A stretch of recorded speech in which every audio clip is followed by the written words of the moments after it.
This is From Courtroom to Carline, the podcast where we discuss life as a lawyer and a parent. I'm Jenna. And I'm Rick. Your hosts and partners both in the courtroom and in parenting. Join us as we navigate the fascinating worlds of law and family life. Now, this is not legal advice, but in every episode, From Courtroom to Carline is a delightful blend of legal insight and parenting hilarity. Get ready for a roller coaster ride where law meets love and where the gavel meets the Carline. Welcome to our podcast, From Courtroom to Carline, a legal parenting podcast. On today's episode, we have our very own legal assistant, Maria Castro. Welcome to the show, Maria. Welcome to the show. Thank you. Thank you for having me. So we found Maria through a site called Get Staffed Up. We could not be more happy with the work that you have done, Maria, for us. So thank you. Yes, thank you very much.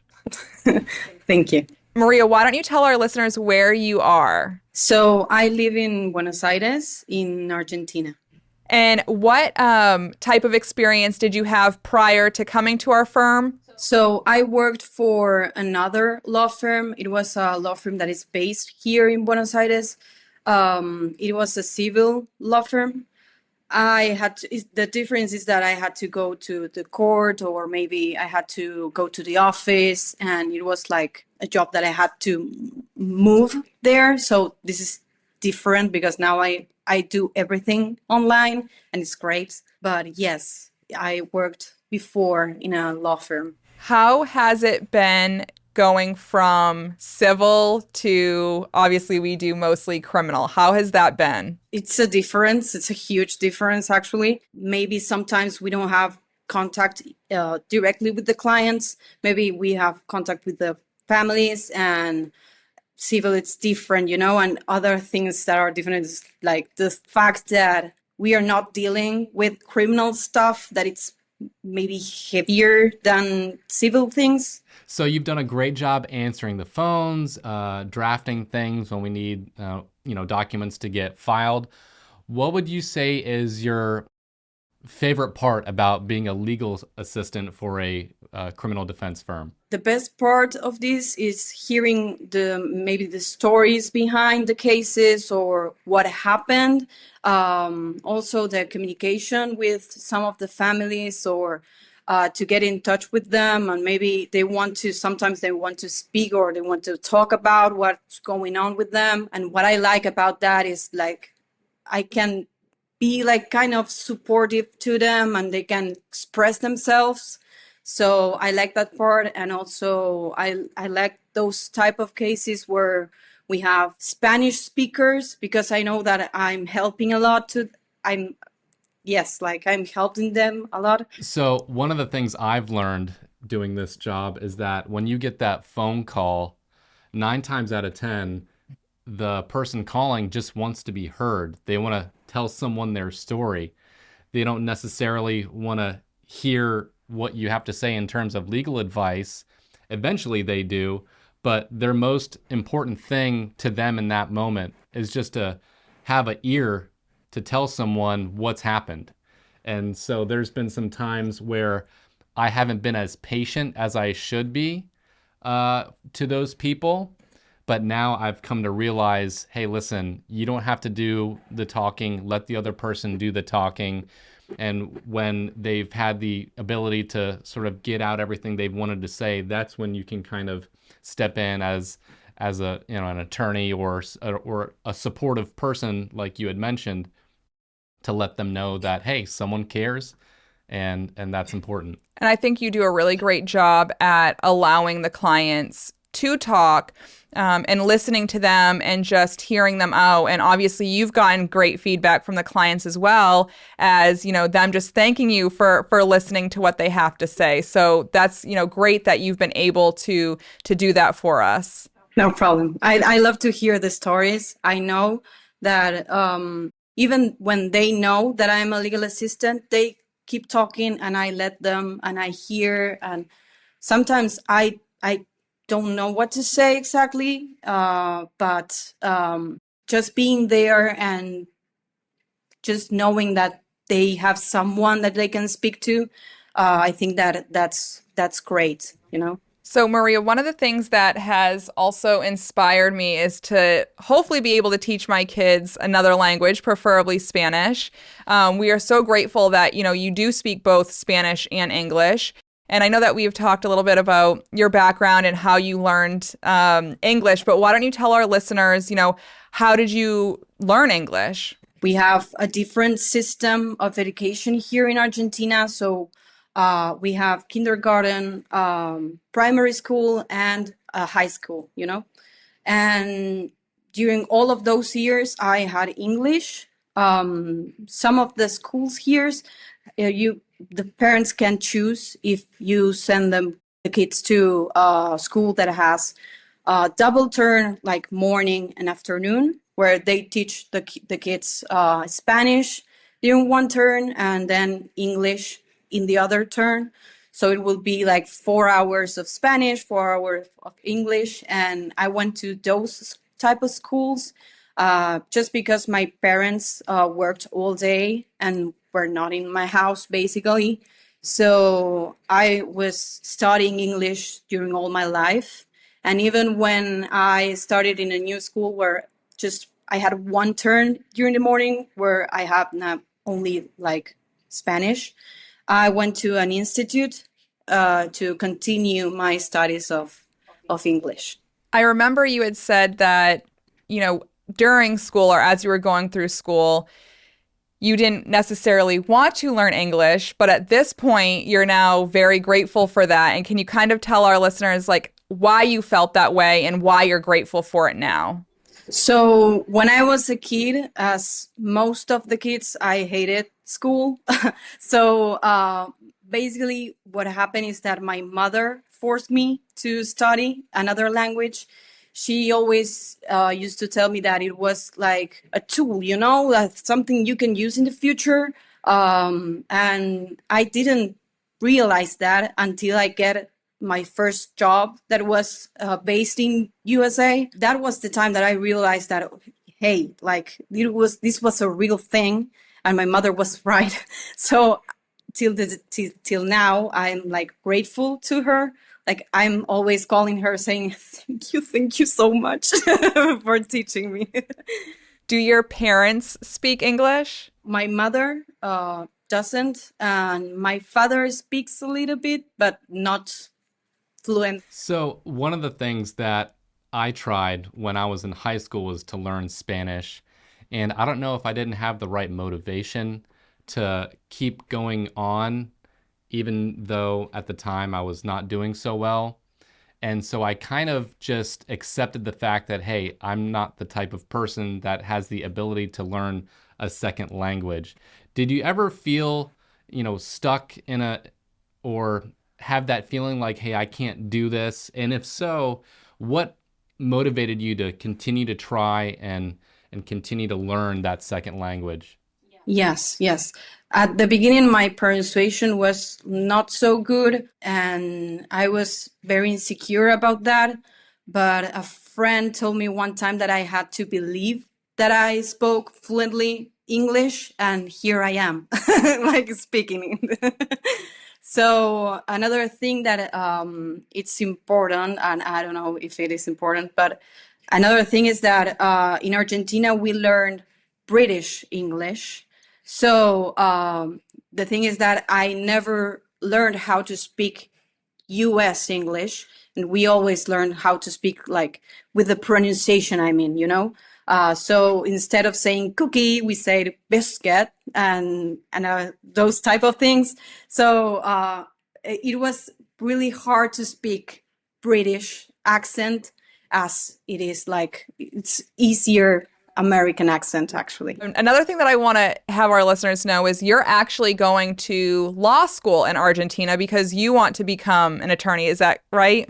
Correct. And what type of attorney do you see yourself becoming as you finish out your law school career? Sorry about this, but I don't want to be a criminal attorney, but not because I know what's going on, just because here in Argentina, maybe it's not the same, or if it is, I'm not sure, but here it's really hard, and I feel like insecure of working, like unprotected. if I work as a defense attorney here, do commercial maybe, because I like all the stuff regarding brands, like, I don't know, working for Nike, for Adidas, for brands. Also, I would like to work in regards to all the world of intellectual property, like working with authors, with singers, with songwriters. So you bring up singers and songwriters. You obviously like music and have an interest in that.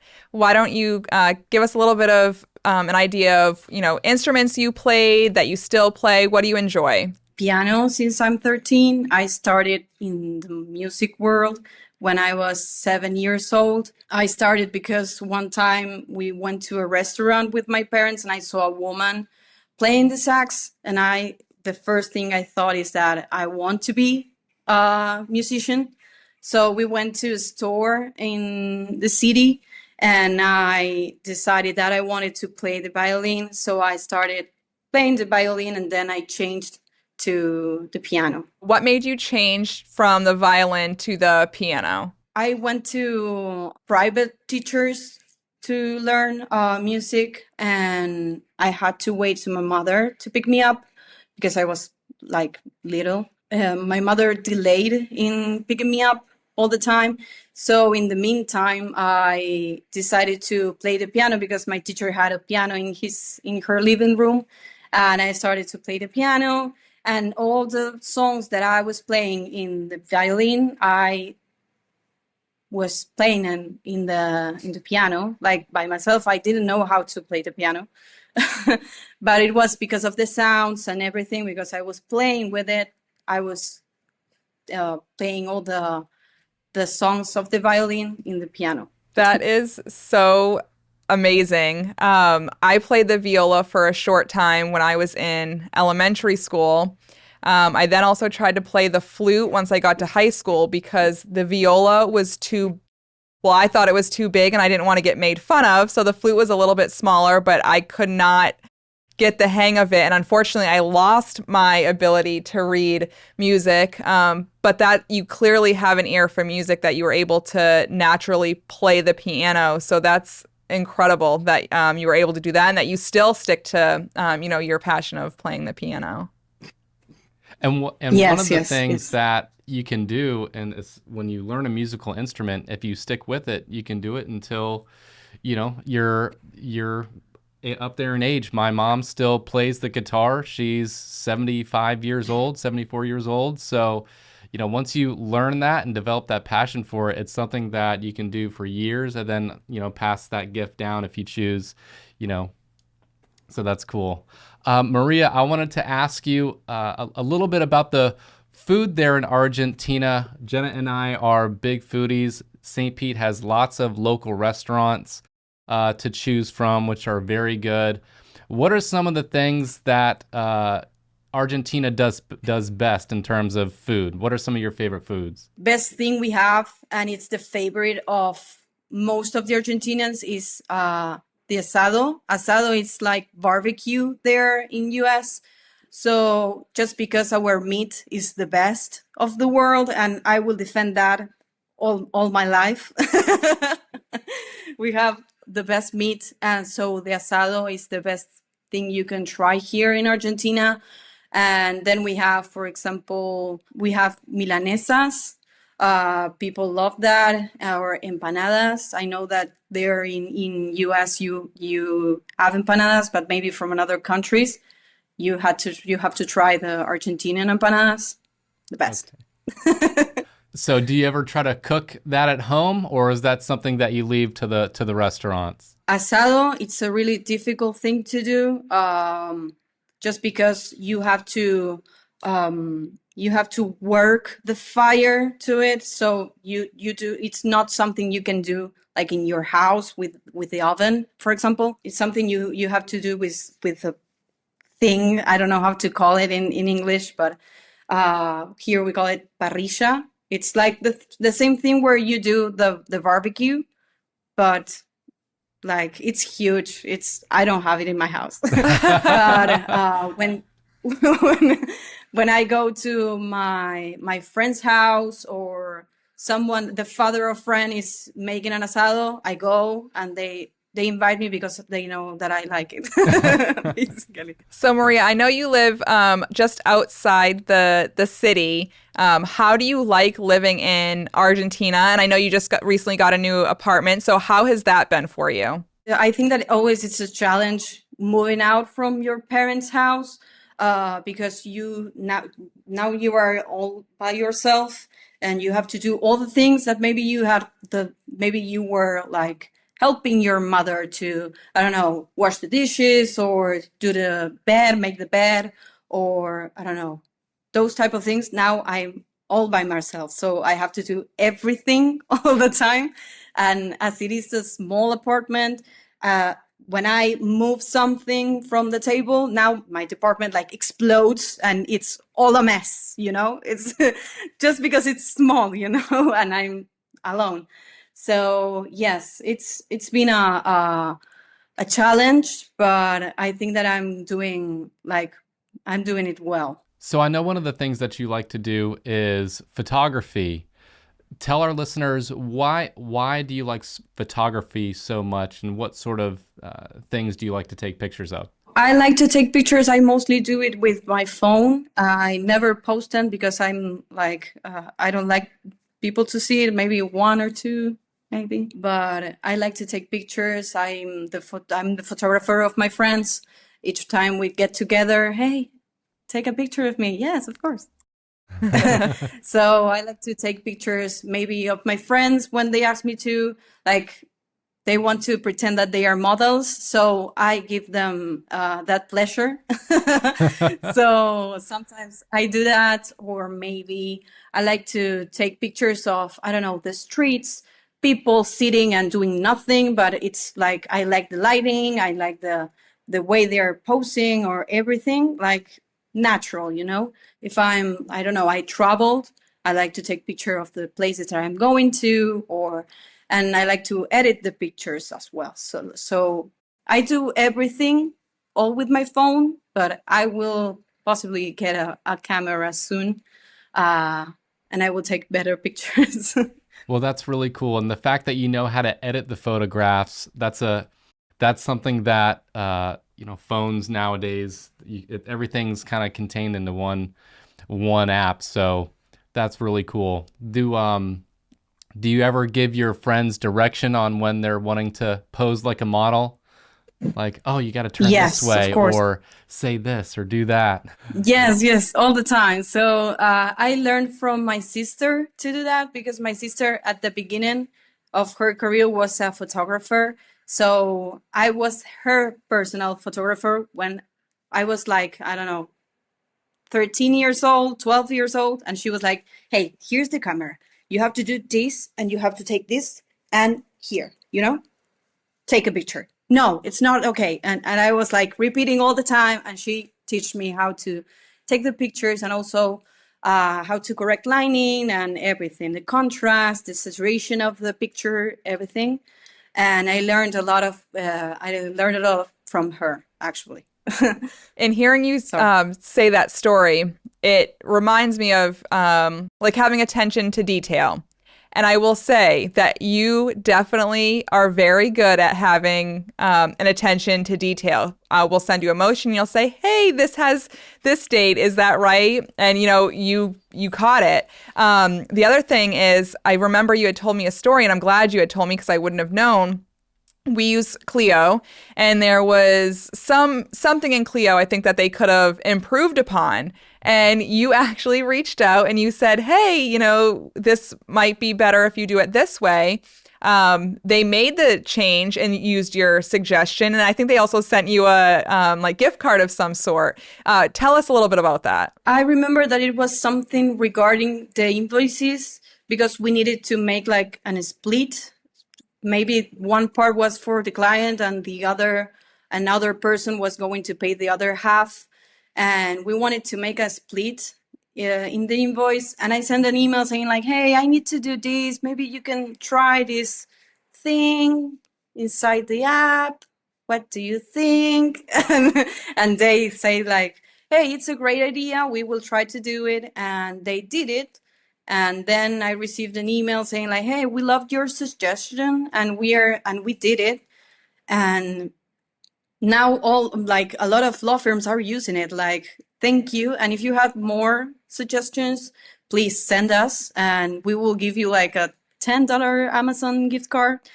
And it's a shame because I cannot use it. Like, I'm here in Argentina, I cannot use it, but it's okay. I like that they recognize that someone made like a feedback and they use it and they hear it. That's so true. And Maria, I mean, that's just one example of, what you've done, at our firm. I mean, you are definitely a visionary, a go-getter.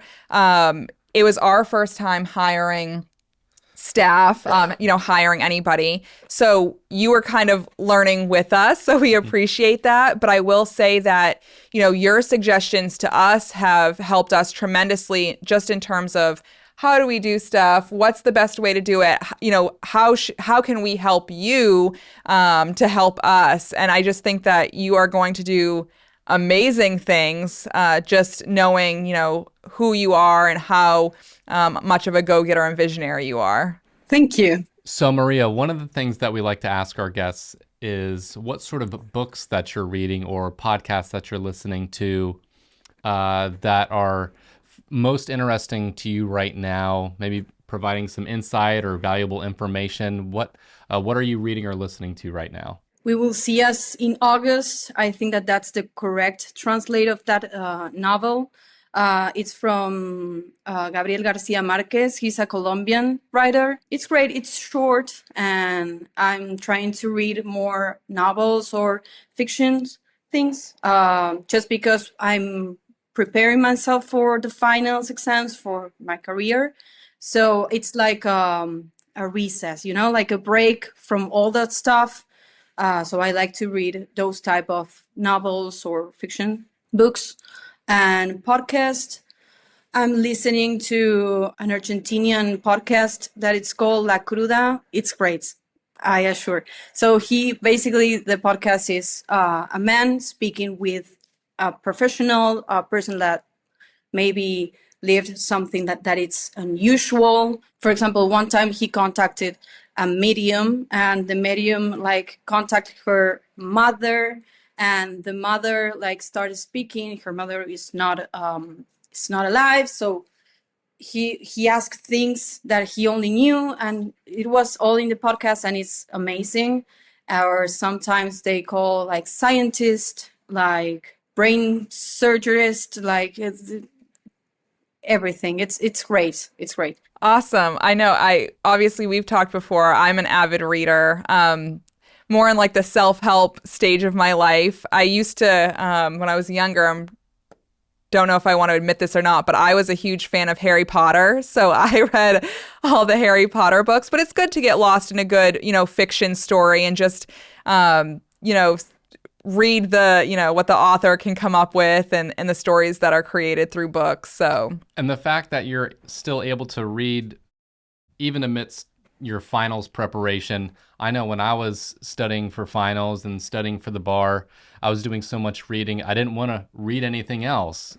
So the fact that you're still reading for fun, fictional stories, I think that's a really good thing. And I can appreciate that. I'm going to stay in my house studying. I would prefer to read another thing rather than being on my phone and watching reels all the day because I lose the time, maybe I'm 1 hour and I've said I'm going to be 15 minutes of break of my studies and I start scrolling and the time passes and it's an hour too that I'm watching reels and it's not good. So I prefer to read instead. Because I get tired at one point, so then I go back to the studies.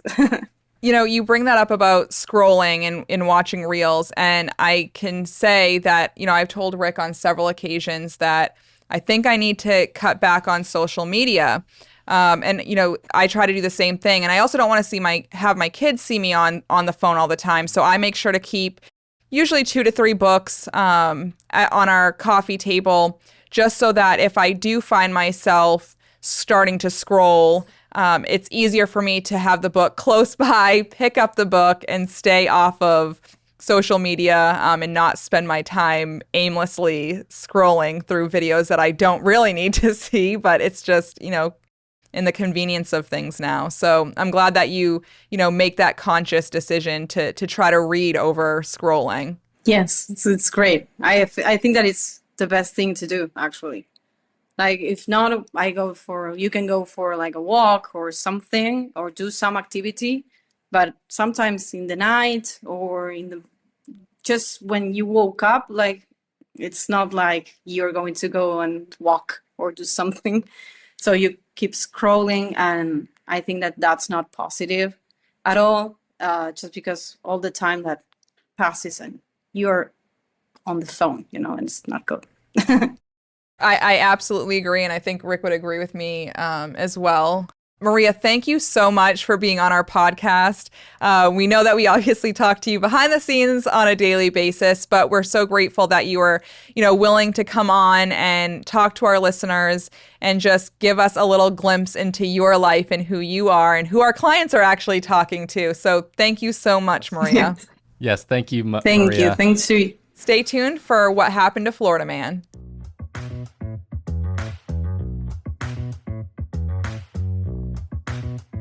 So for this segment on What Happened to Florida Man, we've got a case down south in Manatee County where a 22-year-old got into an argument with his mother because his mother did not make him dinner, and he was arrested for the crime of battery. What did he do?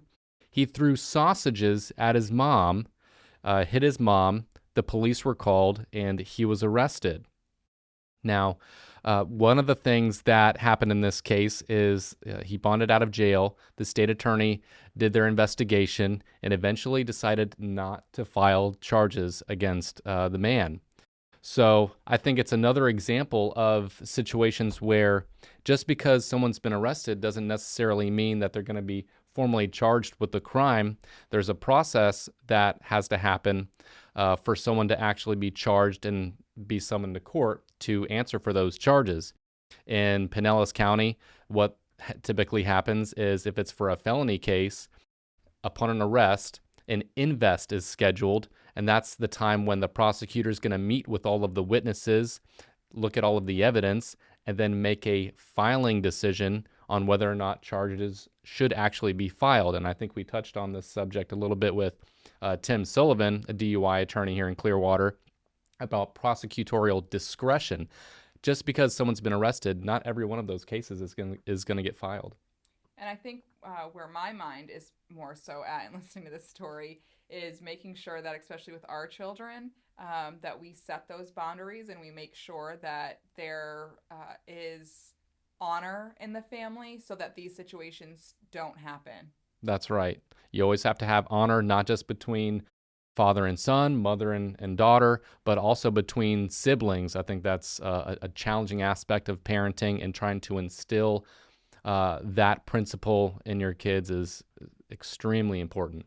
But I think even though this was no info, do not throw anything at your parents or your siblings. Honor thy father and thy mother. This has been another episode of From Courtroom to Carline, a legal parenting podcast.